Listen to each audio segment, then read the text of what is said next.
Okay. Hello बच्चों, how are you? Everything fine. Okay, good.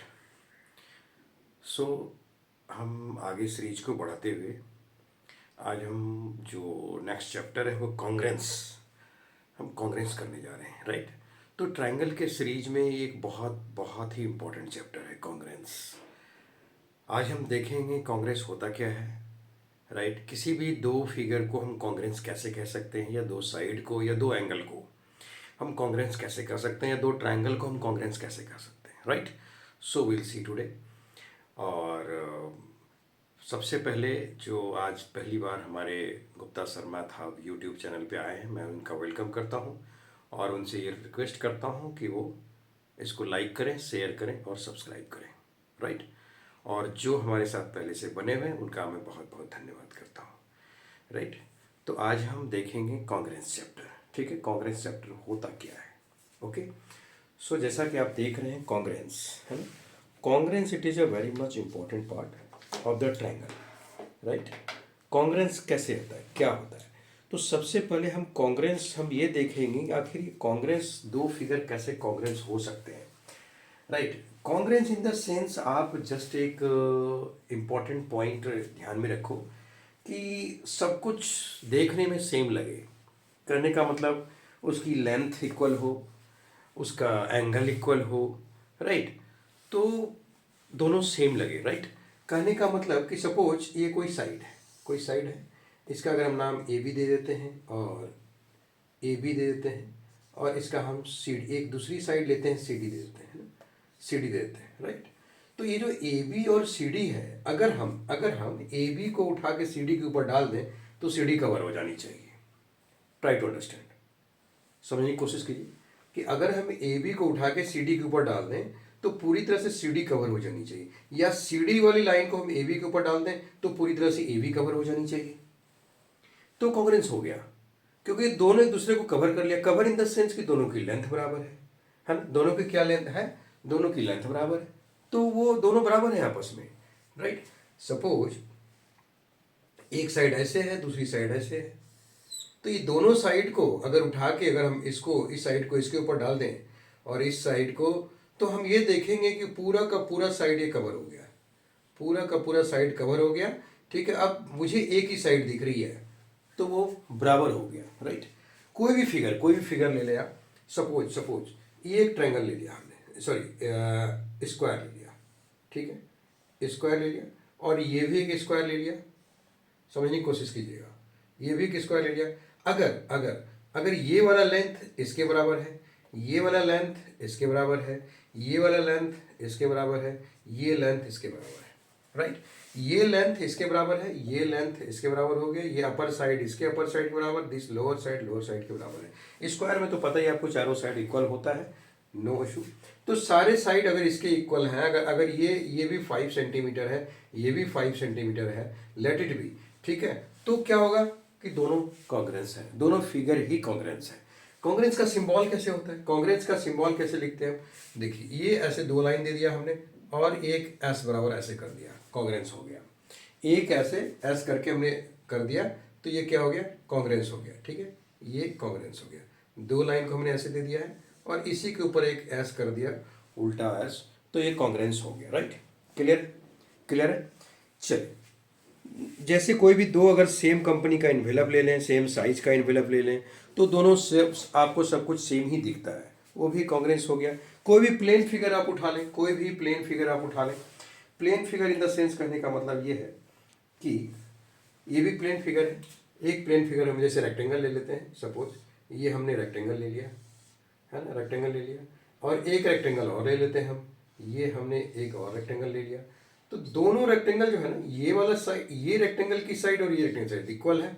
ये वाली साइड इसके बराबर है और ये साइड जो है इसके बराबर है और ये साइड इसके बराबर, तो दोनों फिगर क्या हो जाएगा? ये भी कॉन्ग्रेंस ही कहलाएगा, राइट? ठीक है, तो चलिए अभी हम देखते हैं congruence among the line segment. पहली टॉपिक है congruence among the line segment, कि लाइन सेगमेंट में कोई कॉन्ग्रेंस कैसे हो सकता है, ठीक है? इसको मैं डिलीट कर रहा हूँ।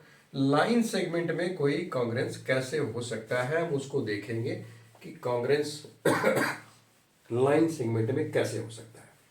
इसके बाद आपको हम कॉन्ग्रेंस की डिफिनीशंस भी बताएंगे कि कॉन्ग्रेंस का क्या डिफिनीशन हो सकता है। लाइन सेगमेंट में पहले भी डिस्कस कर चुका हूं कि लाइन सेगमेंट क्या है। कि सपोज ये एक लाइन आपने ले ली, अभी हम लोग डिस्कस कर रहे थे, दूसरी लाइन ले ली, ठीक है।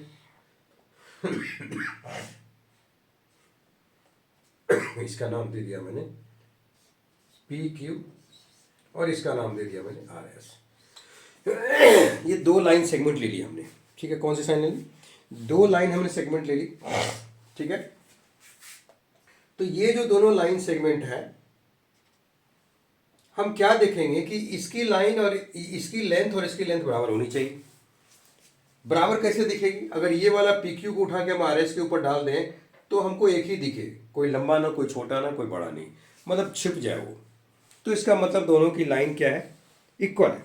तो अब हम इसको कैसे दिखा सकते हैं कि भाई ये दोनों लाइन सेगमेंट कॉन्ग्रेंस है? इसको आप लिख सकते हो P Q congruence R S, हो गया। बस हमने दिखा दिया जी पी क्यू कॉन्ग्रेंस है आर एस के, दोनों इक्वल है जी आपस में, ठीक है। तो इसी तरीके से आपको एक आइडिया मिल गया होगा कि जब दो सिमिलर फिगर हो और उस फिगर का लेफ्ट भी दूसरे फिगर के लेफ्ट के बराबर हो, उस फिगर कोई भी चीज़ ले लो, कोई भी एक प्लेन फिगर ले लो, कोई भी फिगर ले लो, उसका जिस साइड को आप पहले फिगर को पिकअप कर रहे हो दूसरे साइड के भी सेम साइड वाले उस फिगर का भी सेम साइड हम पिकअप करेंगे, दोनों की लेंथ अगर बराबर हो जाएगी तो हम कहेंगे कि ये दोनों जो है साइड कॉन्ग्रेंस है। क्लियर है? Okay, done. नो, क्या डिफिनेशन क्या हो सकता है? If two line segments have the same equal length, ठीक है। अभी हम डिफिनेशन क्या लिख सकते हैं? चलिए इसको हम डिलीट कर रहे हैं। डिफिनेशन अभी हम इसका कॉन्ग्रेंस का अगर हम डिफिनेशन लिखना चाहें इन शॉर्ट तो हम क्या लिख सकते हैं? कैसे हम कह सकते हैं कि भाई ये कॉन्ग्रेंस है? अगर हम डिफिनेशंस के फॉर्म में दिखाना चाहें, लेकिन if two line segment if two line segment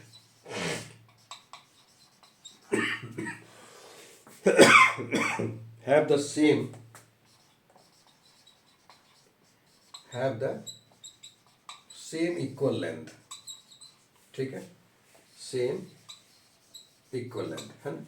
क्या लिखा हमने? If two line segments have the same equal length they are congruent. क्या है ये?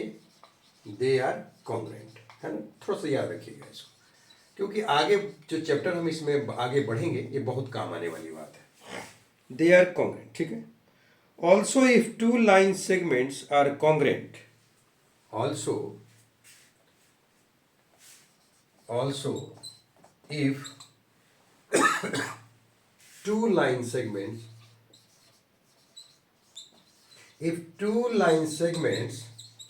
are congruent, दोनों को समझने की कोशिश कीजिएगा। are congruent, they have the same length,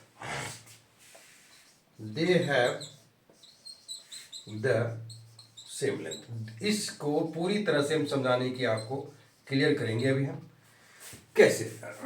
So now we'll take the first. If two line segments have the same equal length, वो तो हम देख चुके हैं। दो लाइन सेगमेंट की इक्वल लेंथ ले ली हमने दो लाइन सेगमेंट की इक्वल लेंथ, ठीक है। हमने दो लाइन सेगमेंट की इक्वल लेंथ ले ली, क्लियर है, ठीक है। कह रहा है कि अगर दो लाइन सेगमेंट की इक्वल लेंथ है तो वो कॉन्ग्रेंट है। इसका मतलब अगर आप इसको नाम दे दें ए बी और इसको नाम दे दें सी डी, तो can you write A B congruent C D? क्या हम लिख सकते हैं A B congruent C D?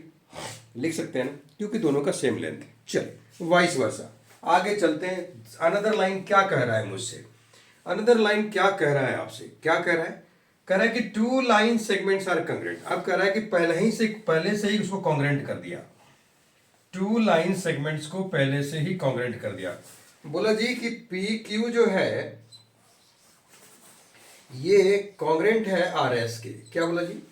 P Q जो है कॉन्ग्रेंट है आर एस का। पी क्यू तो कॉन्ग्रेंट आर एस का कॉन्ग्रेंट है, राइट, इट इज करेक्ट कि पी क्यू आर एस के कॉन्ग्रेंट है, ठीक है, एग्री। कह रहे फिर अगर ऐसा भी है तो they have the same length. अगर ऐसा है तो उसको हम क्या लिख सकते हैं, P Q equal to R S लिख सकते हैं। समझने की कोशिश कीजिएगा, ये लाइन के फॉर्म में है। राइट जब दो लाइन कॉन्ग्रेंट हो तो उसको हम इक्वल लिख सकते हैं। कह रहा है कि they have the same length. Clear है, यहां पे कुछ भी हो सकता है जेंटलमैन। अभी तो लाइन की समस्या चल रही है कि लाइन कॉन्ग्रेंट हो गया तो हमने दोनों को बराबर कर दिया, आगे ट्रायंगल भी कॉन्ग्रेंट हो जाएगा तो हम दोनों के ट्रायंगल को भी बराबर कर देंगे, कॉन्ग्रेंट हो जाएगा, हर साइड एक दूसरे के बराबर हो जाएगा, दोनों की एरिया बराबर हो जाएगी। नहीं, चलिए आगे देखते हैं, आगे आगे क्या होता है। राइट, समझ में आ रही बात? गुड, ठीक है।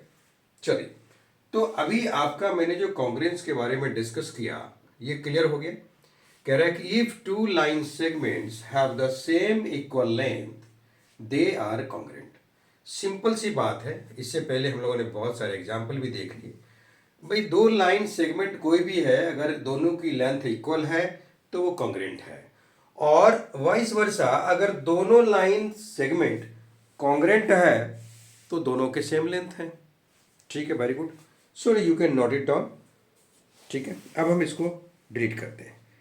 Now will see congruence of angles, कि दो एंगल्स कैसे कॉन्ग्रेंस हो सकते हैं। दो एंगल्स कैसे कॉन्ग्रेंस हो सकते हैं। राइट, चलिए डिलीट कर दें, इसको हटा दें। चलिए हटा देते हैं, अभी हम मिटा देते हैं। ठीक है, ये जो अभी आपने कॉन्ग्रेंस देखा ये लाइन सेगमेंट के बारे में था कि भाई दो लाइन सेगमेंट अगर बराबर हो गया, इक्वल लेंथ का है तो वो कॉन्ग्रेंट हो। ठीक है,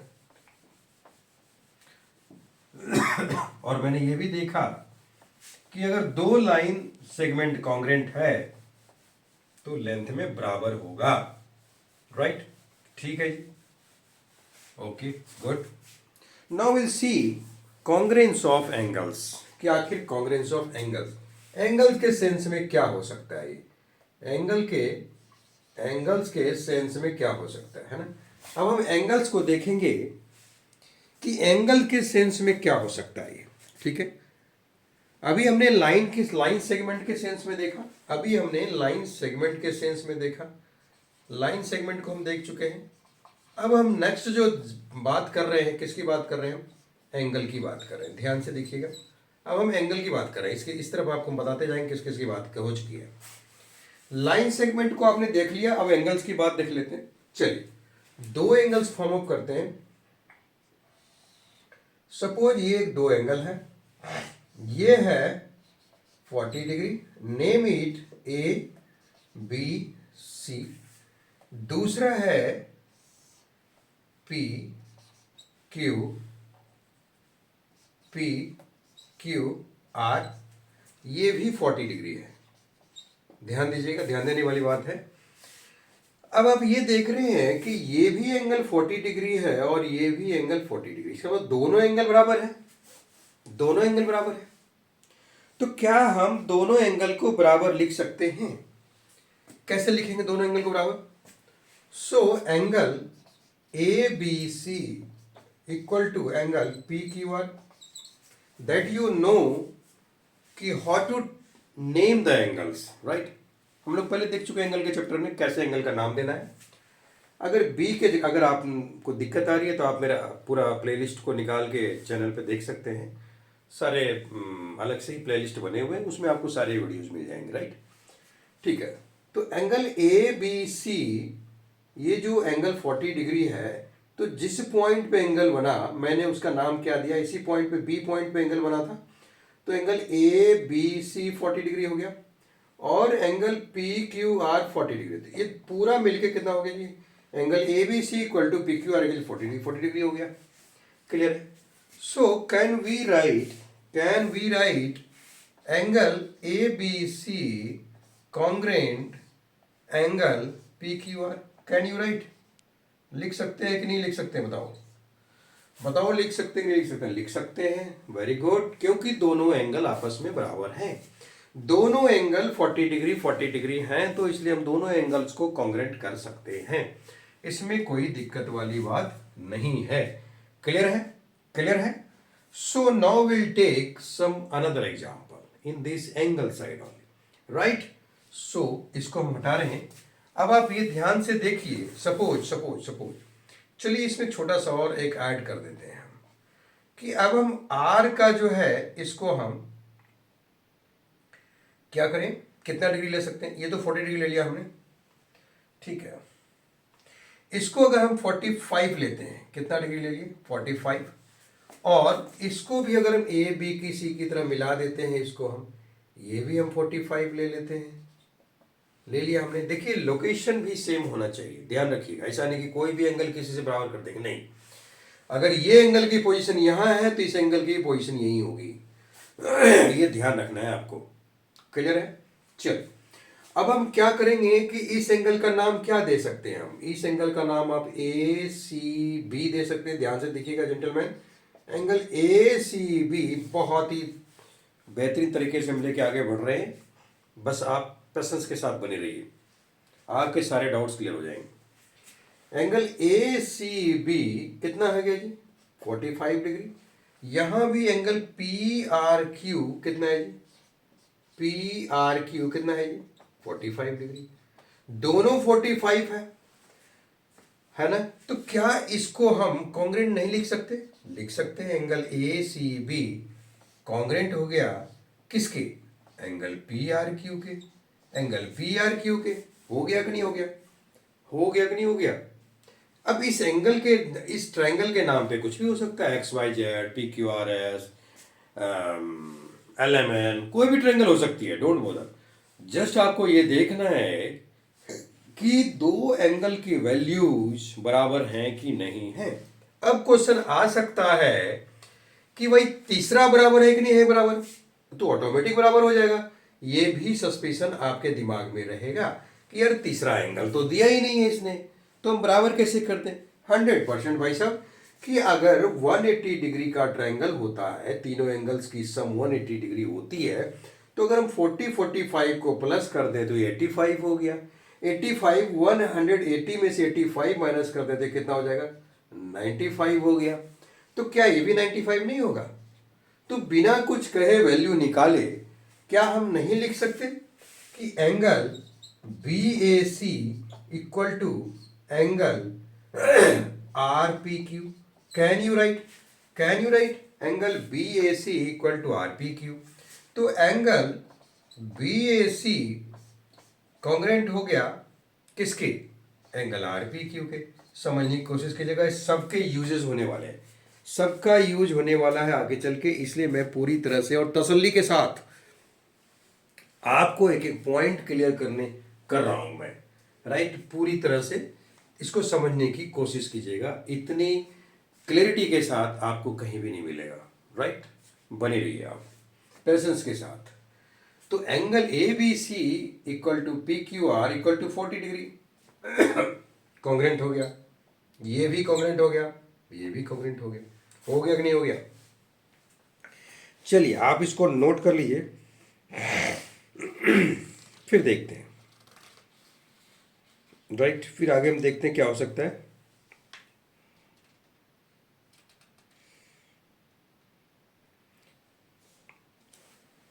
अच्छा, किसी केस में दो एंगल बराबर ना हो तो उसको हम कॉन्ग्रेंट नहीं लिखेंगे, ध्यान दीजिएगा। अगर ये 40 डिग्री है, अगर ये 30 डिग्री हो गया तो भाई बराबर नहीं है, तो नहीं करेंगे कॉन्ग्रेंट हम। डाउट क्लियर होना चाहिए आपका, राइट? चलिए तो इसको मिटा दें, ठीक है। अब इसके लिए हम एक स्टेटमेंट लेके आते हैं कि हमने तो प्रैक्टिकली देख लिया, इसको देख लिया ना, हमने प्रैक्टिकली इसको देख लिया, ठीक है। चलिए अब हम क्या स्टेटमेंट बना सकते हैं? अभी आप देख चुके हैं फिगर में, हमने प्रैक्टिकली अब इसको देख लिया, क्या स्टेटमेंट लिख सकते हैं? If two angles have the same measure, if two angles have the same measure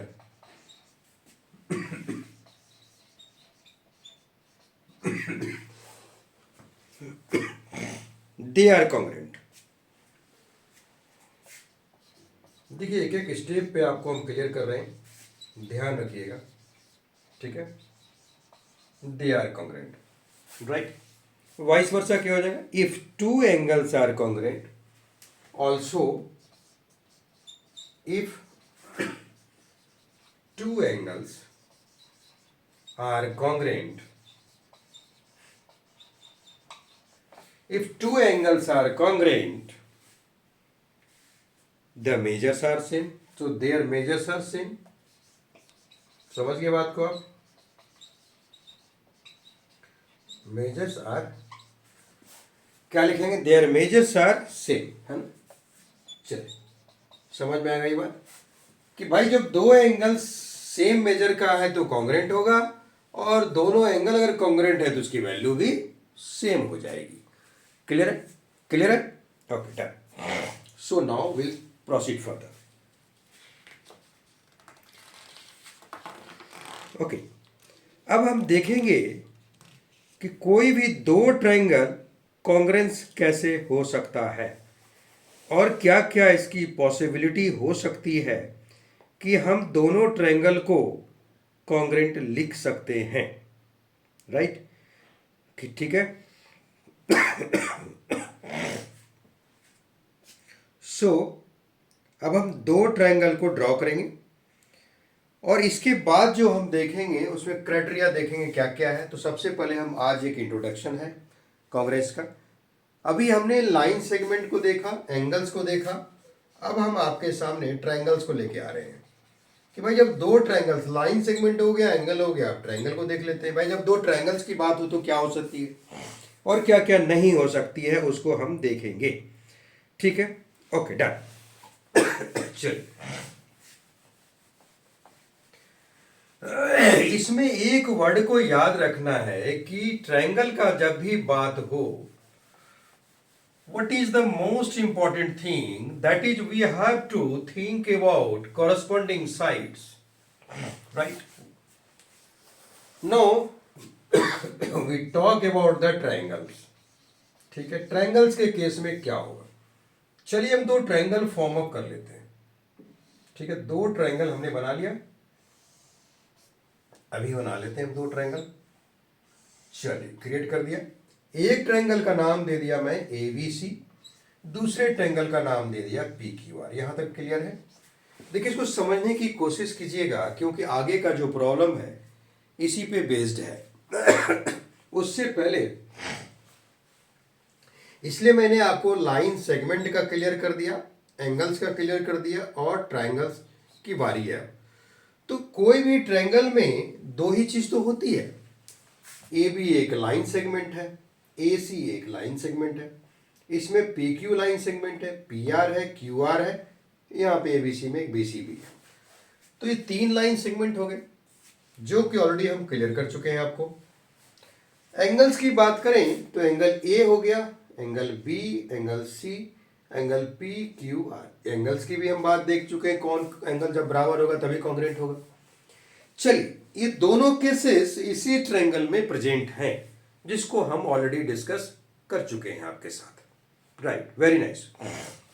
तो अब हम ट्रायंगल को डिस्कस करेंगे।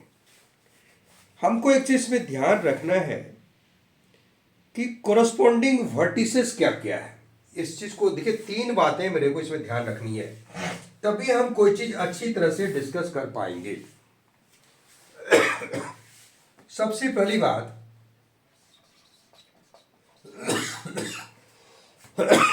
सॉरी,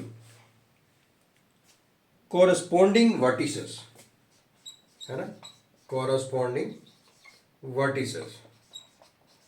तो हम सबसे पहले कोरस्पॉन्डिंग वर्टिसेस को देखेंगे, है ना। कोरस्पॉन्डिंग वर्टिसेस कहने का मतलब कोरस्पॉन्डिंग पहले होगा क्या। अगर यह A है तो A की लोकेशन यहाँ है, ये वर्टिसेस A है, B है और C, तीन वर्टिसेस हैं इसमें। PQR इसमें तीन है, तो A की लोकेशन P की लोकेशन होनी चाहिए क्योंकि A का कोरस्पॉन्डिंग P होगा, B का कोरस्पॉन्डिंग Q होगा और C का कोरस्पॉन्डिंग R होगा। होगा कि नहीं होगा? तो क्या हम लिख सकते हैं कि A and P comma B and Q comma C and R लिख सकते हैं? ये आपके कोरस्पॉन्डिंग वर्टिसेस हो गए। क्लियर है? क्लियर समझने की कोशिश कीजिएगा, ये पॉइंट आपको क्लियर होना चाहिए। अगर क्लियर नहीं हो पाएगा तो फिर बाद में बहुत बड़ी दिक्कत होने वाली है। ए एंड पी कोरस्पॉन्डिंग है, ए की जहां लोकेशन है वही पी है, तो ये दोनों कोरस्पॉन्डिंग हो गया। बी और क्यू कोरस्पॉन्डिंग हो गया, सी और आर कोरस्पॉन्डिंग हो गया। ठीक है, अब हम कोरस्पॉन्डिंग साइड्स की डिस्कस करेंगे। तो हम लिख डालते हैं यहां पे corresponding sides.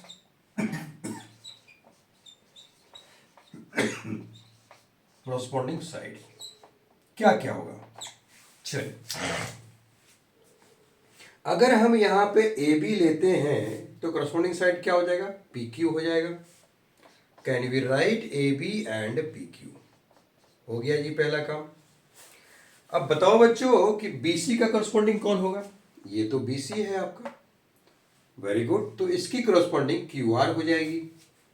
So we can write B C and Q R. ध्यान दीजिएगा। इसके बाद AC की कोरस्पॉन्डिंग क्या होगी? तो आप कहेंगे कि सर PR हो जाएगी, क्योंकि AC यहाँ है, PR यहाँ है। तो can you right AC and PR? तो कुछ कुछ समझाने की इसके बिहाइंड जो एक सीक्रेट छुपा हुआ है कि आगे चल के आपको बहुत बड़ी मदद करने वाली है ये। ठीक है, तो इसको समझना बहुत जरूरी है कि कोरस्पॉन्डिंग होता क्या है। हम कोरस्पॉन्डिंग वर्ड हम यूज करते आ रहे हैं, ठीक है, आगे भी हम यूज करेंगे। तो ये जो है ये ए बी की corresponding P Q, same location, everything same, B C Q R, A C P R. ठीक है जी।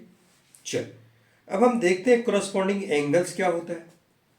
करस्पॉन्डिंग एंगल्स क्या होता है? ठीक है, तो विल राइट करस्पॉन्डिंग एंगल्स। ठीक है, क्लियर है जी? करस्पॉन्डिंग एंगल्स, ठीक है। करस्पॉन्डिंग एंगल्स क्या क्या हो जाएगा? जो एंगल ए की पोजीशन है वही पी की भी होनी चाहिए, तो ए का करस्पॉन्डिंग पी हो जाएगा।